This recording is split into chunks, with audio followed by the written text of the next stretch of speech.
Hasna El Maroudi, Rashid Novaire from the Netherlands, who will be talking about their two books that you can see in front of us on the table. If Are we okay to continue? Yeah, cool. So, Rashid, you've written a book, a novel, about a young man in search of his identity, in search of his place in the world, in search of his ancestors, in search of his father. Hassnae, you have written a non-fiction book about your grueling, gruesome experience running the Marathon des Sables. So these are, on the surface, two completely different books, but there are many, many similarities in theme, in what the main characters, fictional main character, actual main character experience and what they're looking for in life. I'm going to start with the lady, Hassnae. What possessed you? I mean, I've read the book, so I know what possessed you, but what possessed you to go running around through the desert 250 kilometers in 1 week? Yes. So who of you knows the Marathon des Sables? Yeah. So it is 250 kilometers through the desert in 7 days, in 6 etaps, with your own luggage on your back. So you have to carry everything with you. The organization only provides water and a shelter. I already wanted to do something that was out of, something that I could have never imagined myself doing. And at the same time that I was thinking of running marathons, because I wasn't really a runner or very sporty, or I was just working always, and like even walking up the stairs was difficult for me. But I thought I wanted to challenge myself in a sports manner. And then I found out that my ancestors are actually from that area. And it felt to me like two big ideals, two great thoughts coming together. That is why I think about 10 to 15 years ago, I decided, okay, maybe someday I could do this. It was a little dot on the horizon that I was aiming towards, but it was very difficult because you have your work, I have my family, and then you need to train for it. So I was always pushing myself and saying, okay, maybe next year, and talking to my parents about it, and telling my dad, who was still alive, that this was a dream that I had. And then at a certain point after the passing of my mother, I decided, if not now, then never. You can always aim for things in life, but maybe also just really work towards it. Yeah. And you also did it for your father, right? This was something that you wanted to achieve in his honor. Yes. So my father really loved running. He really loved, especially marathons. When I grew up in Rotterdam, we would go out every year to cheer on all the runners. And he would wake me up early in the morning, and then we would go out together and just give them high fives. So the first time that I ran my marathon in Rotterdam, he was also standing on the side, cheering me on and, yelling to me, "Yalla, yalla." If my mom tried to make me quit, but my dad was really persistent. So it felt like such a beautiful way of honoring my heritage, his heritage, and also just for it to be something physically. Yeah. So you mentioned your father, Rashid. The father in your novel, 28 Letters, is absent. So her father, Hasna's father, is very absent in her life. It's a motivation for her to run the marathon.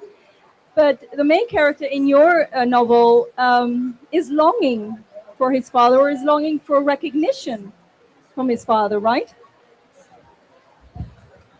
In the novel, he disappears. It's a novel about a father who disappears. My father is from a Tuarega family, from the Tuarega. For generations, we have been a bit of the Bukhari, actually. And absence is a very strong theme in my book and in my work. The father has a story in his lap, but the words have disappeared from it somehow. He never talks about slavery. He never talks about the past.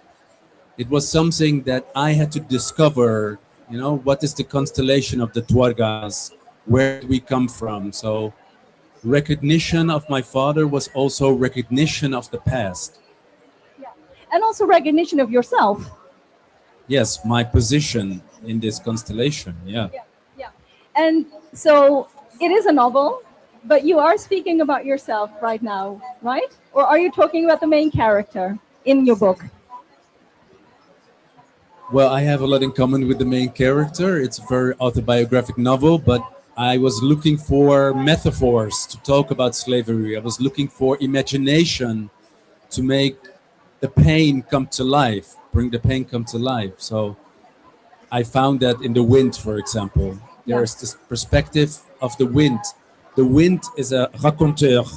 The wind is a storyteller and tells the story of the past, of the slavery. So parts of it are autobiographic, parts really sprung by imagination. Yes, yes.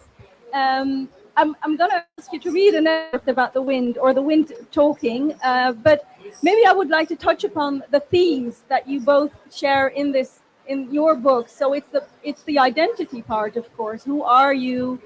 Where do you come from? Who are your ancestors? It's the theme of slavery, of course, which isn't a subject that is that much touched upon in books, in Moroccan books, Dutch Moroccan books. And there is, of course, also the position or the role of the parents, which really, there's a big difference in your parents in your book and the missing father in Rashid's book. And then, of course, there's also the matter of love for the parents, longing for love or finding love. And I want to talk to you, both of you, about these themes. But I think a good and nice start would be, Rashid, if you read an excerpt.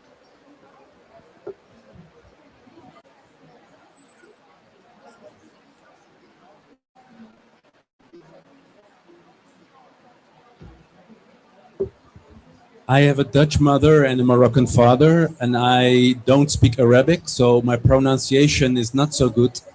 The Souk El Ghazel is the slave market, the last slave market until 1912 in Marrakesh. And I talk about the wind. The wind is looking at the people there. The sun shines over the square of the Souk El Ghazel in Marrakesh. Men and women, amongst them your foremother, arrive in the new land as some of the last to be sold in public. The women are brought in small groups from the caravans that traveled south. The women offered for sale look lifeless. An indifferent crowd reaches out to touch arms, legs, and breasts. Despite the fine weather, me, the wind, I drift slowly past. The women who are told jokingly, your name is midnight, your figure brings darkness, do not know that the wind sees them, remembers the names, and will soon pass before the lens of a camera that takes a photograph of the market. A fat Arab tells your foremother that sleeping with a black woman cures pain and khonaru. Black is darkness, black is magic. Black is what we need to shine our light upon to make it bearable. The black market is an illegal economy. To blacken someone's name is to stain it. A black day is one you would rather forget. Somehow and sometimes I am a hurricane of anger at how you talk about the color black. How dare you speak of black pages of history as if they were a sin, when it is black resilience itself that carries light. Thank you. I'll talk about reclaiming the color black in a moment. Yeah. But Hassnae, what did the wind give you when you were running through the Sahara? Yes, so the desert is warm, obviously, and I imagined myself running there, being surrounded by the spirits of my ancestors, and I was kind of in a weird situation where, on the one hand, I don't really believe in those kind of things. So I kept telling myself, no, there's no such thing as my being surrounded by my ancestors. Whatever, that's just hocus pocus, blah, blah. And at the same time, I was talking to them out loud and asking them to help me. So at a certain point while running, I was really at the edge of almost giving up because I was so hot and everything was hurting. My body was in so much pain that at a certain point I just yelled out, "Please give me some wind. I need the wind." And at that moment I got wind, but that wind was very warm. So I started laughing, and it was almost a little bit of laughing, crying, because the wind was warm. And I thought, well, if then I now finally believe in me being surrounded by my ancestors, this is such a great joke that you're playing with me. And then I asked for cold wind, and well, I don't know what to believe, but the wind turned really cold, and I really felt like being pushed forward by my ancestors. I don't think there's any other conclusion possible. You are very cynical, but your main character does feel surrounded by his ancestors, especially when he's back in Morocco. It's also a story about mental illness. It's a story of a psychosis. Our ancestors can tell us something about their pain. I think it's important not to silence them. But when you are mentally ill, it sometimes feels as if they are taking over, if they are speaking for you. And this is something that happens at the beginning of my book. But in the end, he goes to the Gnawa, to a lila. And in the lila, there is also a representation of the ancestors. So he comes into connection with a spiritual belief that brings him back to his own psychosis, but now in a positive way. It's like reversed. Yeah. And in your book, I really enjoyed the presence of the absent somehow, and your cynicism, right? Because you feel cynical, this can't be true, but Raoul de Jong, your friend, says from Suriname they are there, and then slowly an experience is valid. And that's the thing with your book. When I started reading about the wind, it kind of, I was kind of thrown back into the desert mentally, and I just started crying, like, because it's almost as if I shut down all emotions to be able to finish that 250 kilometers. And that when I read your book, it felt like those emotions got some more space to be there. And that's, yeah. So thank you so much. It's a really, really great book. There you go. And anyway, let's continue about the ancestors, because in reclaiming the ancestors, in claiming their history, you're also claiming a bit of yourself in your position, a role in, this current world. Your main character does that, but you do that as well. Do you agree, or do you think I'm going too far? No. It's definitely true. The thing with, I was born in the Netherlands and I grew up there, and I was always told that being Moroccan or being Dutch Moroccan, Moroccan Dutch, or whatever, is that I had to be a certain way. And growing up, I never really knew what stereotype would fit me. And sometimes I would push against this group, and then I would push against that. So I never really had space to imagine my own identity. And by trying to figure out the history of my family, my father was a black man, and everybody used to call him Khel. So by trying to figure out where my roots are from, the way my parents grew up here in Morocco, and also the history of the country itself and the role that colonialism, that the French had here, it just gave me so much more knowledge and understanding of the way that my parents are and were, the way that I was brought up. So it kind of really completed me as a person, that I don't really need to fit in any boxes or push against any group or not group. I can just be whoever I want to be. But I really had to learn the history of this country. Yeah. And Rashid, in your book, the main character, Hassnae, has very loving parents and had a very loving father. Your main character is longing for that loving father. And there's one line that stuck with me, is when the father told him, "I'm nobody's father." and which hurt the main character as well very deeply. You grew up with a Dutch mother and a Moroccan father, and the absence was there. Do you think that it has shaped you in any way, in the way that roam the earth, in the way that you go through life? But I love it when you say imagining your identity. Imagination was at a very early age a motor for me to survive also emotional trauma. There is a poem of my friend Mustafa Stitou. He's a Dutch poet, Dutch Moroccan poet, and he talks about that he's carrying the coffin of his father, and then his father comes out of the coffin to carry the coffin with him for a while. So it is about the common space, I guess, what you're saying. The imagining identity brings you more closer to the people that gave birth to you and all the generations before you, and it softens something. It's a consolation. And I want to come back to what you said, because you talked about the psychosis and about how the ancestors they're in the main character's head, and at first it's in a negative way, and later on it turns the way that he experiences that. To be honest, when I was reading your book, you feel the psychosis, you feel that the main character is quite heavy at heart, has difficulties reconciling with life, lost his job.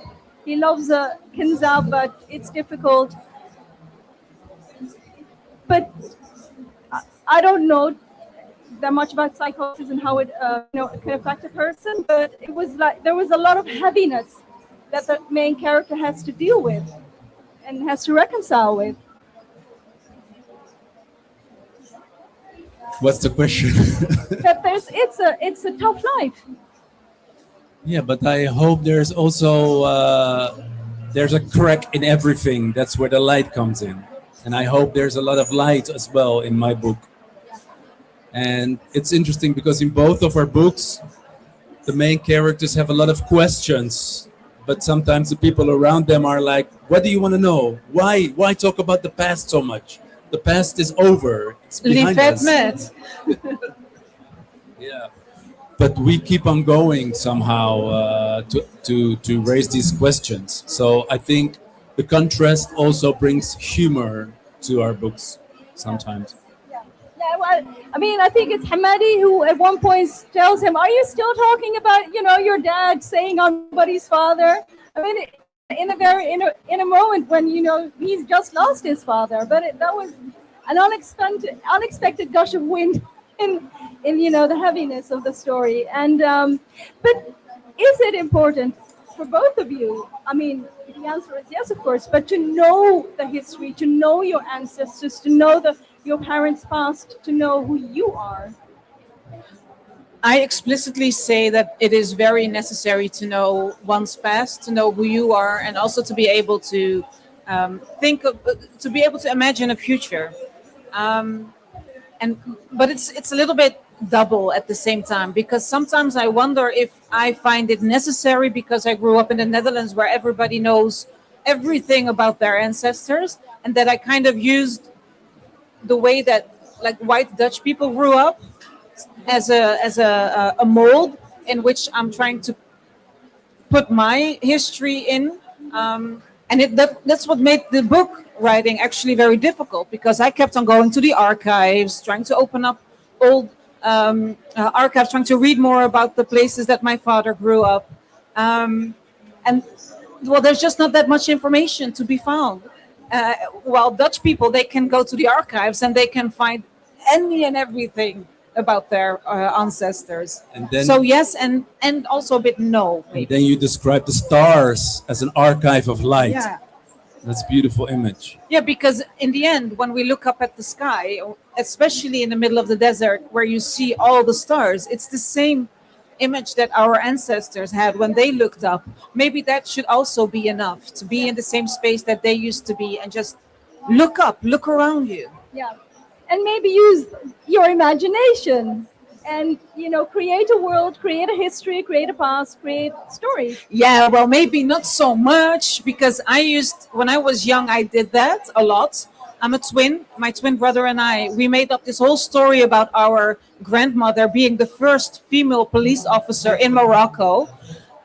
She was a feminist, and my last name it comes from her. And well, just such a big story that we used to tell everybody around us. Well, she wasn't. She used to make carpets, which was amazing. She was really good at it, but she was definitely not a police officer. But maybe she was a feminist, but she made carpets. She was definitely a feminist. Yeah. But Rashid, for you, imagination is very important. Yeah, this is my grandmother. Are you? I have a picture of her. She was in Zawiya Nazriya near Zagora, and she went in the 20s to Meknes, and afterwards she went to Rabat. But I have another grandmother. This is Nazi Germany, and here she gets a medal for having 10 sons, because Hitler awarded women with 10 children to have the Mutterkreuz, the Mother Cross. So for me, it's a reality that one side of the family wished to erase the other side of the family. So racism and fascism gives me also the necessity to go into the past, to use my imagination, because in one of my books, I knock on the door in the 30s in Nazi Germany, and the door opens and I say, Ana Ketib. I'm a writer, and this is the color of my skin. And you can never kill me because you are part of my book. So for me, emancipation comes through imagination as well. Yeah. That's a nice, very beautiful thought. And determination, I dare say. So I would like you to read an excerpt from your book. Thank you. This is the first chapter. I'm not going to read the entire chapter. Why would someone, or why would I, want to run more than 250 kilometers through the Sahara? Who voluntarily decides to face the dunes and the heat of southern Morocco for an entire week? A certain degree of madness must take hold of you to even sign up for the Marathon des Sables, the toughest foot race on earth. The race has been keeping me awake at night for over 10 years. Ever since I learned of its existence, the desert has been calling me. I have to go. I want to sweat, to be wrung out like a wet dishcloth until not a single drop can be squeezed from me. In my dreams, I breathe in the dry air and run until my lungs burn and beg for fresh oxygen. There, where my roots were once torn loose, I will come back to life. In the Sahara, I will follow in the footsteps of my ancestors and gaze from the sand at the star-filled sky, seeing the universe from the perspective of those who came before me. The living room on Ovidiusstraat in the south of Rotterdam, with the French doors opening onto the garden, the large orange sunshade that created the same play of color. When I close my eyes, I hear children's voices. For a moment, I am back on the carefree Langepad behind our house in Lombardije, with its wide green fields. Here, I played outside until the sun sets with the neighborhood kids, carefree about the world we were growing up in, as only children can be. The only question we ever asked ourselves was cash or soccer. Those were the days when my twin brother Hassan and I held running races with other children in the neighborhood. With chalk, we drew the starting line on one side of the path. At the finish, the green headscarf I had secretly taken from my mother's drawer served as the finish ribbon. I threw myself phonetically into the competition with the boys, even though I didn't stand a chance. The final was always between Hassan and our neighborhood Mehmet, small in stature, but fast as a rocket. Yeah.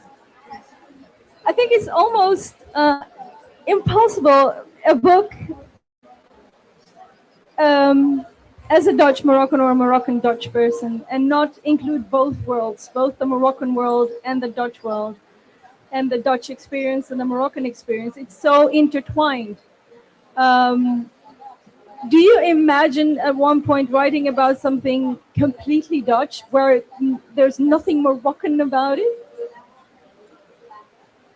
No, no, I have no ambition to do so either.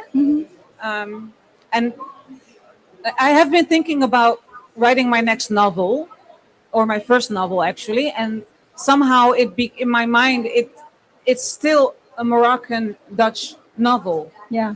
And you know what? I think I'm not even capable of writing something that is just mere plain white Dutch, Yeah. Yeah. because I don't know what that is. I've grown up as a Moroccan Dutch within Rotterdam, which is very multicultural. So I have no idea what that would even mean.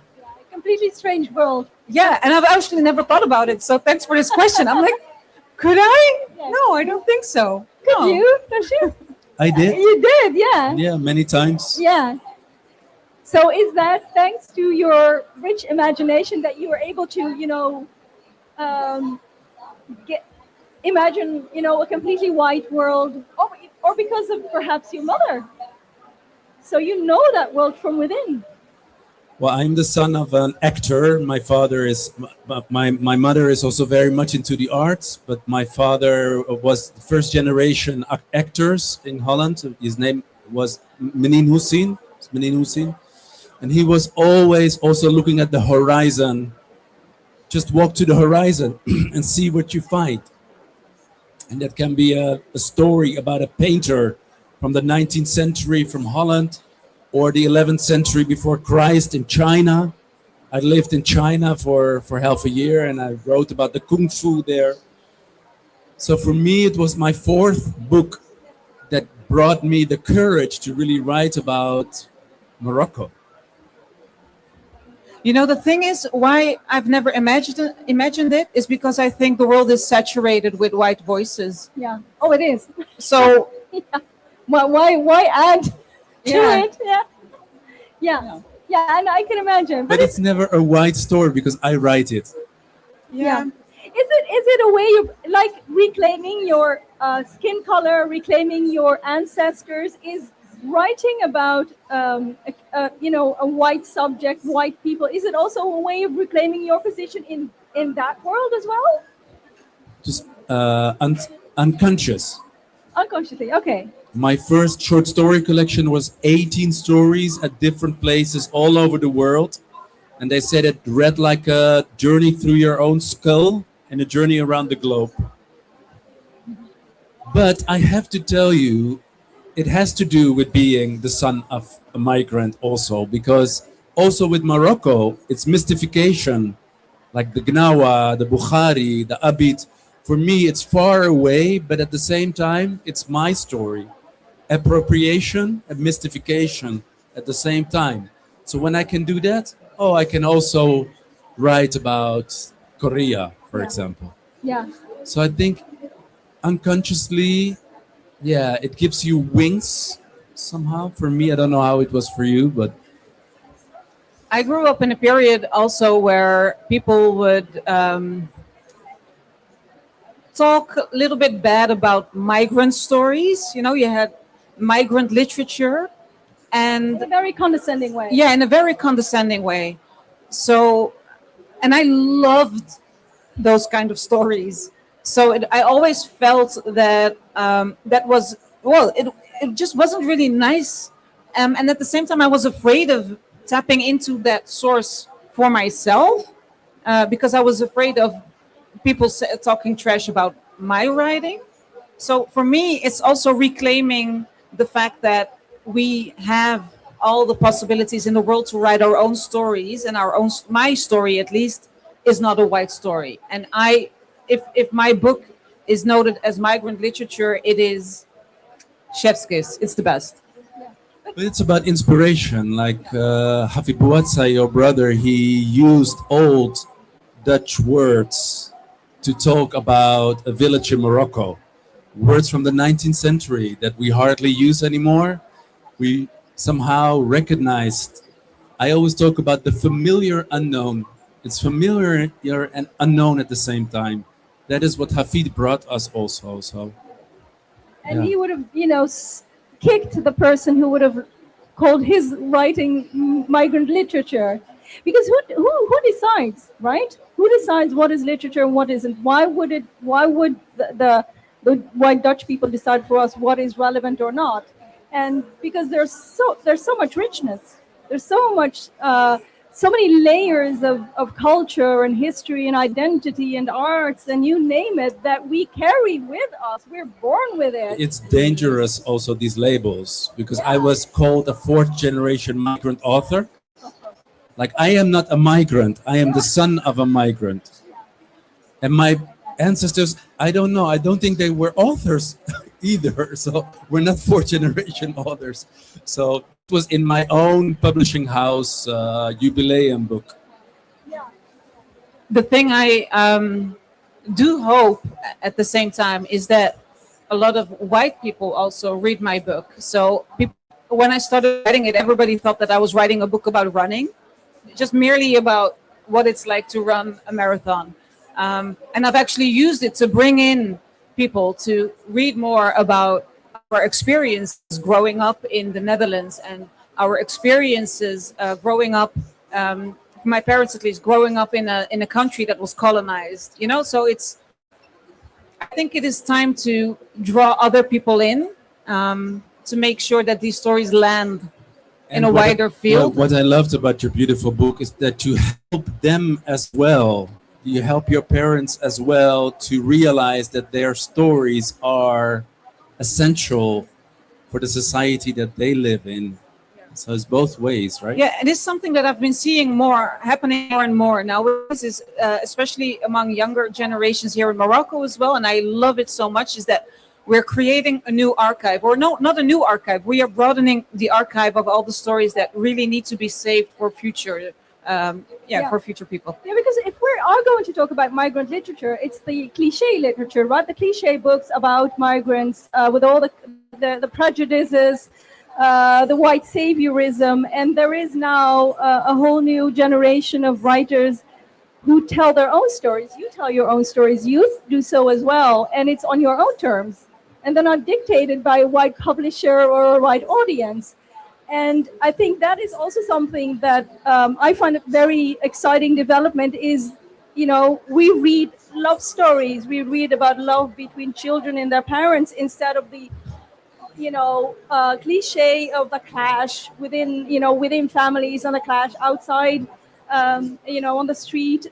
This whole narrative that has been construed for decades of being free outdoors and not free within the family, when I think most of us, many of us, of course there are problems, but many of us have known the love of our parents. Yeah, I have to say that all those cliches are also cliches because they are somewhat true, especially when it comes to my life, for instance. But I have very purposefully decided not to write those stories.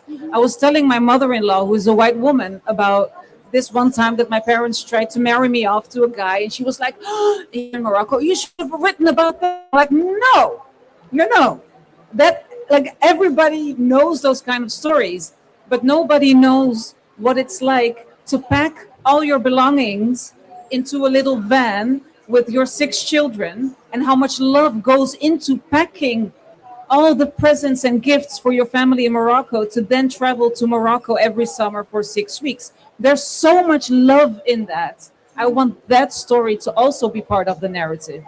Yeah, and those stories aren't part of the narrative. But of course there are problems, of course there are, but it's not just that. We're all more than, that one particular part of... Style is the key word, right? How you write it. How do you write about it then? How would you describe your style in avoiding the cliches? I need often something metaphysical, something that's larger than life. Can you give an example? Yeah. Well, I wrote a book about an undertaker, een krok, and he's talking to a dead man in the morgue. So the dead man is talking about these white lies. I don't know how you say it in Arabic. Why it's an Arabic term. Yeah. Huh? الكذبة البيضاء. Yeah. Yeah. So these white lies have a white space, which is the space after death. So he's talking to the living. And that brings humor also, that brings alienation. And yeah, it is artificial. And when it's artificial, it becomes more organic with me somehow. I need that. When you're writing, because of the whole imagination, what you just described, what do you feel when you're writing? Or do you feel the happiness of being able to do that? Or do you feel the despair? Because writing is also very difficult. Writing is a cool state of despair. But I have to say about the migrant literature, we have a lot of courageous people like Lala Gul. Also, she writes, but in a style that's often satirical, kind of aggressive, in your face also. But the pain and the story is just as real, right? So I'm happy that you say this. I think we both disagree. I'm just not responding. I think No. The situation is, in fact, that there is police protection and there is a Yes. strong cut with the family. Yeah. That you pay a very high price for using the style and the metaphors and the Yeah. directness and the bluntness to write about your sexuality on your own terms. Yeah. No, Yeah, please, go ahead. I think Lala Gul is probably the right example to say this is not what I'm interested in anymore. Not in reading, not in writing. And it's horrible that she needs protection and that her family cut her off. And that's all. I mean, you wish that upon no one, like no one. But in the end, I mean, yeah, it's just tapping into all these stereotypes. That is her experience, so she has the right to do so. But I'm just really not interested in that anymore. I think what the problem is with books like Lala Gul's is that it's not viewed by the media and the greater public as an individual book, which all our books are viewed as individual. But that one book is taken out and everybody's confronted with it. Everybody has to explain why. But that's not Lala Gul's is her story. It's not the story of other people, bicultural Dutch people. And I think that's where, people become, feel uncomfortable with her work. Whereas it would have been great if people would think that this is a universal book. But it's never. The positive is never. It's for me important to state that it's not easy also for people like Mana Bouzamour. He grew up in Holland, in a very liberal country, and then he writes about his life as a Moroccan Dutch, and he pays a very high price for it. Yeah. And he,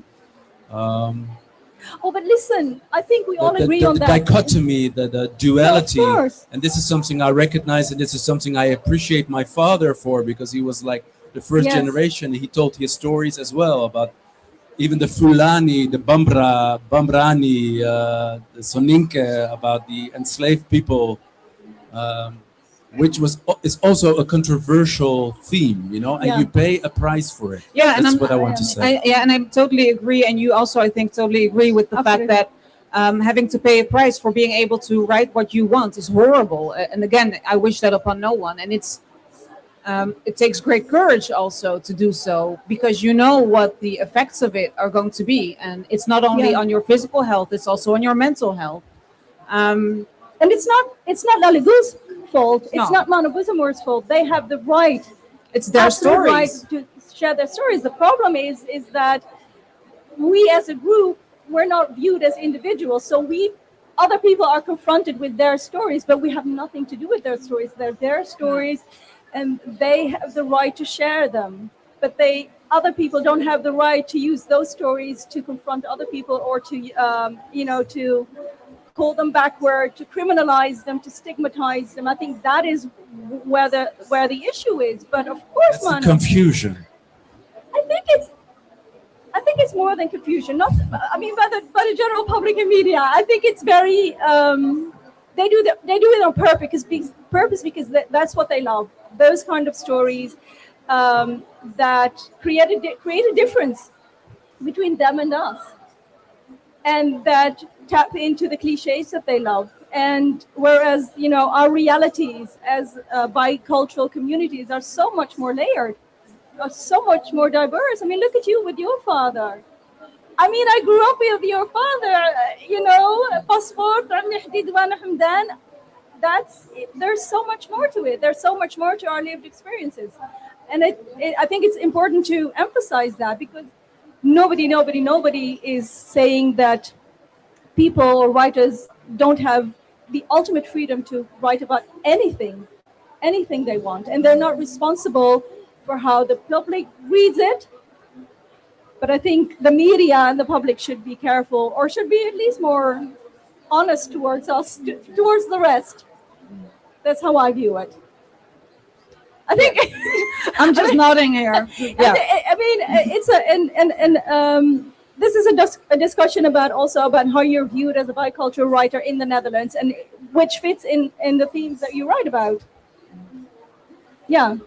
Yeah, and the thing is, I try to steer away from tapping into stereotypes, because what you just said is that we are so much more layered, but at the same time, on the other side, it's sometimes also quite difficult to write the stories that you want, because I also don't want my family. So I do understand what you're saying. My family, for instance, to not like the things that I've written. So when my book was finished, my cousin actually called me and she asked me, is this going to be a lalagul? We're using it as a verb. So there's also that the Dutch Moroccan people are quite afraid of those kind of narratives. And again, that is not because they're afraid of the story that I'm telling, but they're afraid of the way the public is going to perceive it. Yeah, because it's hijacked. Have you ever felt limited in what you could write about, or have you always felt the freedom to be just? No, I learned from the environment where I grew up in that I could write about what I want to write about. And then the last time that I quote my father, even when a film that was so shocking for the people, like Submission of Mathieu van Gogh, where you have surahs written on the body of a woman, the man in the neighborhood said, "Oh, there is a horrible thing going on. You have to complain." And he said, "No, I would like to see the work. I would like to see the movie. I would like to know myself what it's about." So this curiosity and abstaining from direct judgment was for me, it was gold. So no, I haven't felt this hesitation. No, but that's good, right? It's good that you feel the complete freedom to write about whatever you want to write. I'm not saying that it's not scary. Yeah. Are you sometimes worried? Well, you are scared if you are good enough to tell the story. Ah. If you can tell it in a non-particular way. Yeah. That's what we were just writing or discussing about, right? Yeah. The story becomes more than the aspects that you expect from it. It can surprise you, can take you away. Yeah. That takes so much work. It's like a stone, and you have to walk around it 100 times to cut out a form. Yeah. And are there? You want to write a novel, right? Is this something that is brewing in your head, or have you begun working on it? No, I haven't begun working on it because I just started a new job. So I'm trying to, do one challenge at a time. Um, but I've always loved scary stories. And well, Aisha Kandesha. So those kind of scary stories that we used to tell each other as children, I would love to make something that starts off there, but is very much also rooted again in both the Moroccan and the Dutch Like a history. Get Out, but then with Moroccan folklore. Yeah, I would love that. I would love that. And I No, go don't for like it. when I grew up, we used to watch these scary TV shows also, where children would gather together in the forest and sit around a campfire and tell each other those stories. And like I watched these every Saturday religiously, and I still remember many of those stories. So I just want some that is equally scary for younger people. Yeah. Nice. How about you, Rashid? What's brewing in your head? I'm busy with a theater play. Ah, End of the year, it's going to be a solo. you will be performing? No. No. No. Okay, for an actor, for another. Yeah. Can you tell us more about it, or? It will be an adaptation of one of my novels, Origins. So it will be also about the Nazi past that I was just talking about, and the Moroccan family and the Moroccan slavery. And it will be a very interactive story. So people in the audience can actually request another story of the interviews that I had with many people about these topics. So the performance will never be the same. Every time it will change. Yeah. Well, since you mentioned the audience, does anybody would like? Yeah. Do we have an extra mic or? Oh, there we go.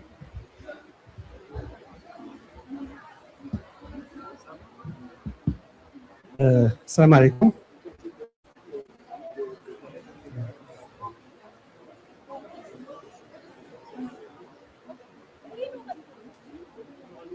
Okay. Ik ben Fouad Farhawi. Ik heb in Nederland gewoond, in Helmond.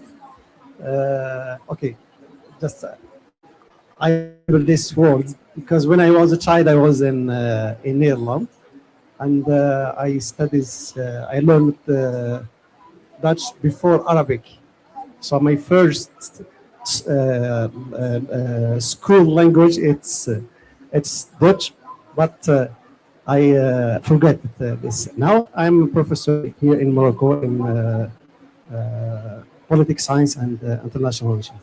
Let me please, I will be say something in Arabic, is it possible? أنا كنت في هولندا، لكن دائما كنت أتساءل لماذا كنت في هولندا؟ ولماذا صارت هولندا جزء من شخصيتي؟ لأن نحن من أسرة مهاجرة إلى هولندا، ولكن في كل مرة أمدد الزمن، يعني أرحل في الزمن البعيد، ليس في علاقتي الشخصية ولكن في علاقة المغرب بهولندا وفي علاقة هولندا بالمغرب.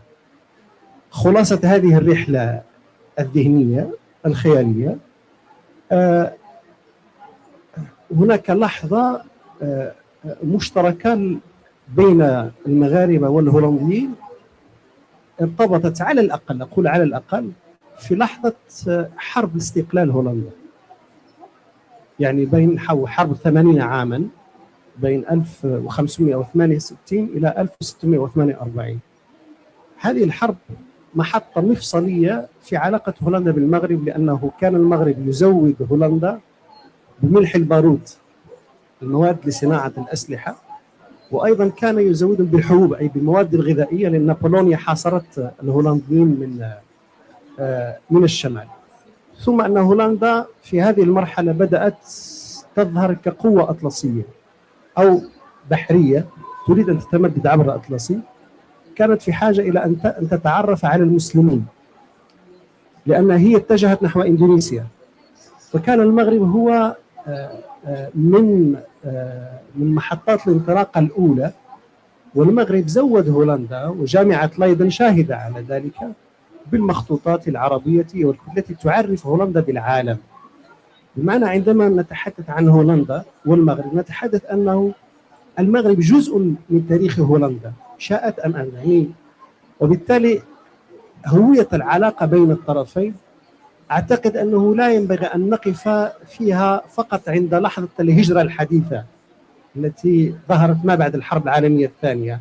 هذه لحظة بسيطة، لكن يعني أعتقد أن من المهم أن نبحث في عمق العلاقة إلى هذه المرحلة، وقبل ذلك في علاقة المغرب بهولندا عبر الأندلس، لأن الطريق هناك طريق تجاري شمالي كان يتجه حتى روسيا، كان يعبر شبه الجزيرة الإيبيرية ويصل روسيا عبر هولندا التي كانت تهيمن على البلطيق. هذه خلاصة ما يتمثل في ذهني في هوية العلاقة، في التعريف بهوية العلاقة بين المغرب وهولندا. شكرا. Mr. Rashid, I understood that your father's storytelling was so important for your inspiration.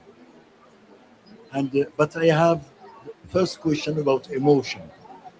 If you did it, if you visit Tuareg district here in Rabat, what is your feeling?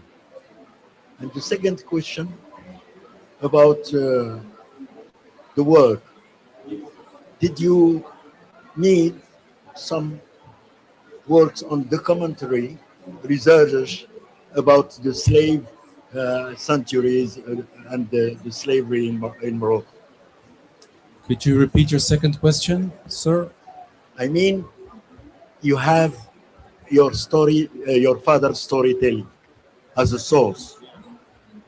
Have you used other sources, documentation or archives, etc.?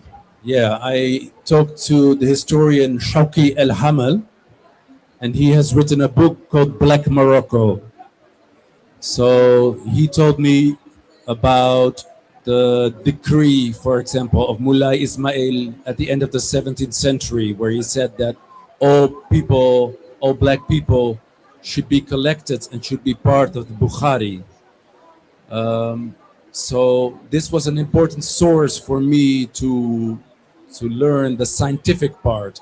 And we also did gatherings together in Holland in the archives, where I read my stories and where he told his history. And we had Gnawa music. So for me, it was very important that science, imagination, and music came together.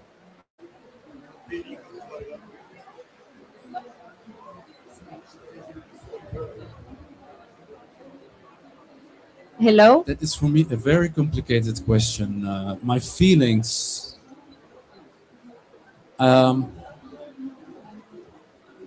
It is a very emotional, complex issue if you talk about loyalty. What is loyalty and how does history define our loyalty?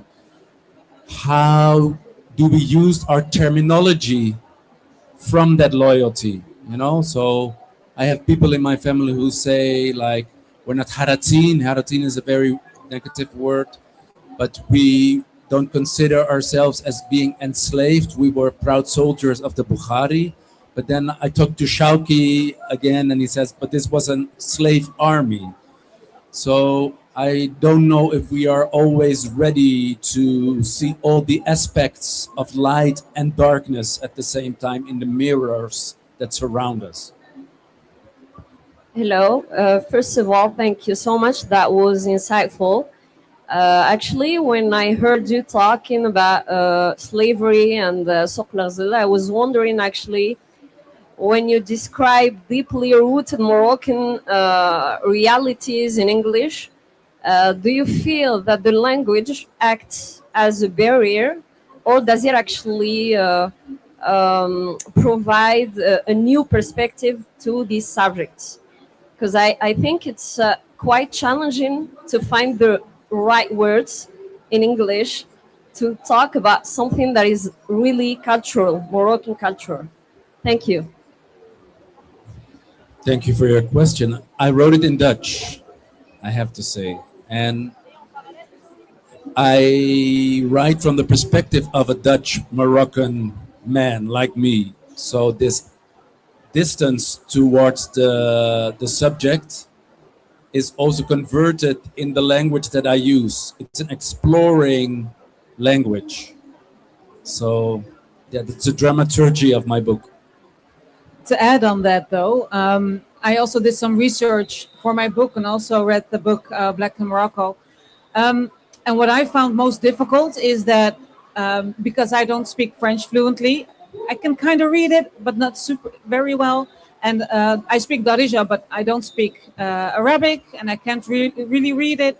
So it was really difficult for me to find the right information. I could only really find right information if it was in English, because in Dutch there's not that much that I could find.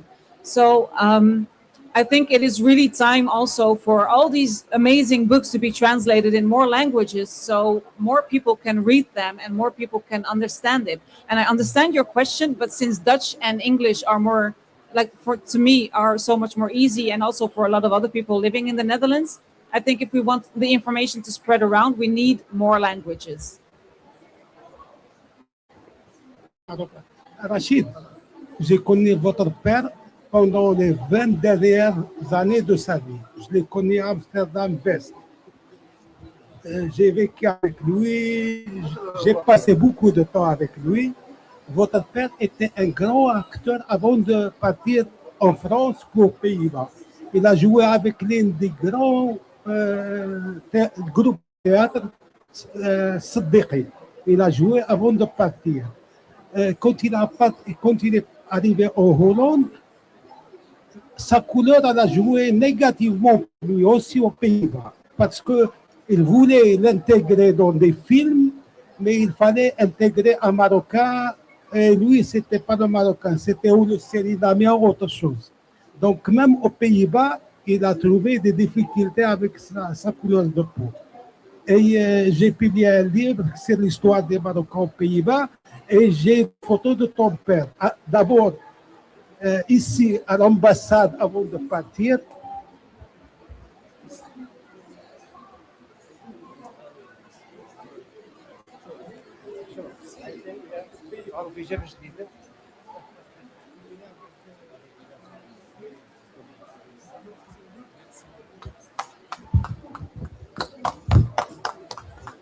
Thank you. Racism is another big topic that we did not spoke a lot about, but racism is something that my father, as a black man in Holland, faced also in the critics. Why do you have to let a sultan be played by a Moroccan actor?